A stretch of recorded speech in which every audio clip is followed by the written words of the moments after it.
भारत में महिलाओं की राजनीतिक भागीदारी को बढ़ाने की दिशा में एक ऐतिहासिक कदम उठाया जा रहा है। केंद्र सरकार द्वारा प्रस्तावित नारी शक्ति वंदन अधिनियम के लिए संसद का विशेष सत्र आहूत किया जा रहा है और इस विधेयक के पारित होने पर लोकसभा और राज्य विधानसभाओं में महिलाओं को 33% आरक्षण देने का मार्ग प्रशस्त होगा।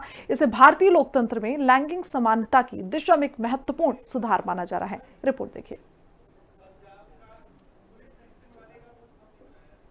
महिलाओं को 33% आरक्षण देने की मांग कोई नई नहीं है। सालों से इस पर बहस होती रही, लेकिन अब जाकर इसे हकीकत में बदलने की कोशिश तेज हुई है।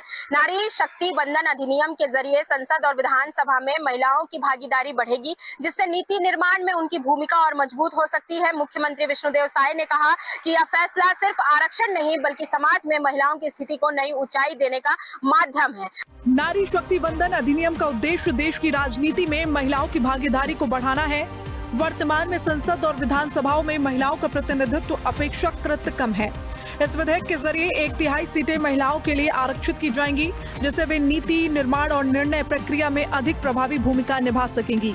ये विधेयक लंबे समय से चर्चा में रहा है और कई बार संसद में पेश भी किया गया, लेकिन अब इसे लागू करने की दिशा में ठोस कदम उठाए जा रहे हैं। इस कानून के लागू होने से न केवल महिलाओं को राजनीतिक सशक्तिकरण मिलेगा, बल्कि समाज में भी समानता का संदेश जाएगा। मुख्यमंत्री विष्णुदेव साय का समर्थन। छत्तीसगढ़ के मुख्यमंत्री विष्णुदेव साय ने इस अधिनियम का जोरदार स्वागत किया है। उन्होंने कहा कि ये कानून महिलाओं को सशक्त बनाने के लिए मील का पत्थर साबित होगा। साय ने अपने बयान में कहा कि महिलाओं को राजनीति में पर्याप्त अवसर मिलना चाहिए, ताकि वे देश और समाज के विकास में सक्रिय भूमिका निभा सकें। उन्होंने इसे प्रधानमंत्री के नेतृत्व में महिला सशक्तिकरण की दिशा में बड़ा कदम बताया।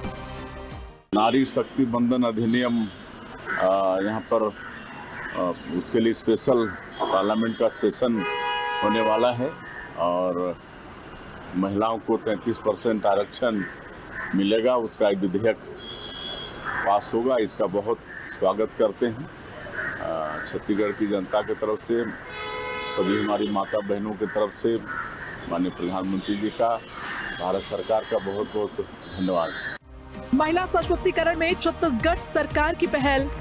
मुख्यमंत्री विष्णुदेव साय के नेतृत्व में छत्तीसगढ़ सरकार महिलाओं के सशक्तिकरण के लिए कई योजनाएं चला रही है।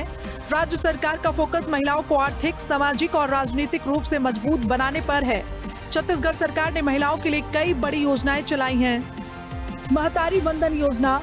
इस योजना के तहत पात्र विवाहित महिलाओं को हर महीने 1000 दिए जाते हैं, यानी साल भर में 12,000 की आर्थिक सहायता। पैसा सीधे बैंक खाते में डीबीटी के जरिए भेजा जाता है। बिहान योजना। महिलाओं के स्वसहायता समूह बनाए जाते हैं, उन्हें बैंक से ऋण और रोजगार के अवसर मिलते हैं। कई महिलाएं इस योजना से लखपति दीदी बन रही हैं। महतारी शक्ति ऋण योजना। महिलाओं को 10,000 से 25,000 तक का ऋण मिलता है, जिससे वो छोटे व्यवसाय शुरू कर सकती हैं। छत्तीसगढ़ का महिला कोष योजना। महिला समूह को 6 लाख तक का ऋण मिलता है। स्वरोजगार और व्यवसाय बढ़ाने के लिए सहायता मिलती है। रेडी टू ईट पोषण योजना।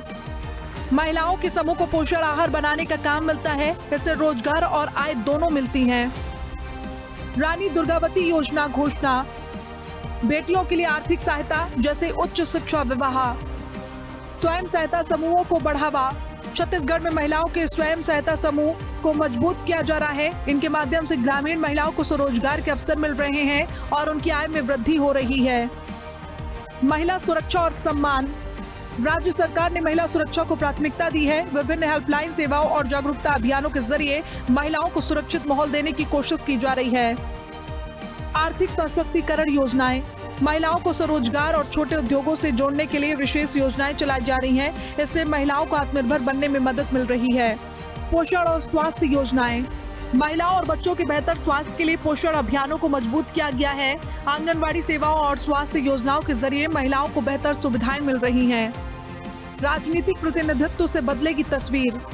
विशेषज्ञों का मानना है कि महिलाओं को 33% आरक्षण मिलने से देश की राजनीति में व्यापक बदलाव आएगा। इससे नीतियों में महिला दृष्टिकोण शामिल होगा और सामाजिक मुद्दों को अधिक प्राथमिकता मिलेगी। भारत में पंचायत स्तर पर पहले से ही महिलाओं को आरक्षण दिया गया है, जिसके सकारात्मक परिणाम सामने आए हैं। अब संसद और विधानसभाओं में भी यही मॉडल लागू होने से महिला नेतृत्व को नई पहचान मिलेगी। हालांकि इस विधेयक को लेकर व्यापक समर्थन है, लेकिन इसके क्रियान्वयन में कुछ चुनौतियां भी सामने आ सकती हैं। सीटों के परिसीमन और आरक्षण के रोटेशन जैसे मुद्दों पर सहमति बनना जरूरी है। फिर भी ये कानून देश में महिलाओं की स्थिति को मजबूत करने और उन्हें निर्णय प्रक्रिया का हिस्सा बनाने की दिशा में बड़ा कदम माना जा रहा है। नारी शक्ति वंदन अधिनियम भारतीय लोकतंत्र में एक ऐतिहासिक बदलाव का संकेत है। इससे महिलाओं को राजनीति में समान अवसर मिलेगा और देश के विकास में उनकी भागीदारी सुनिश्चित होगी। छत्तीसगढ़ के मुख्यमंत्री विष्णुदेव साय जैसे नेताओं का समर्थन इस पहल को और मजबूती देता है। यदि ये विधेयक सफलतापूर्वक लागू होता है तो न केवल महिलाओं के सशक्तिकरण की दिशा में एक क्रांतिकारी कदम होगा, बल्कि भारत और अधिक समावेशी और संतुलित लोकतंत्र बनाने में भी अहम भूमिका निभाएगा।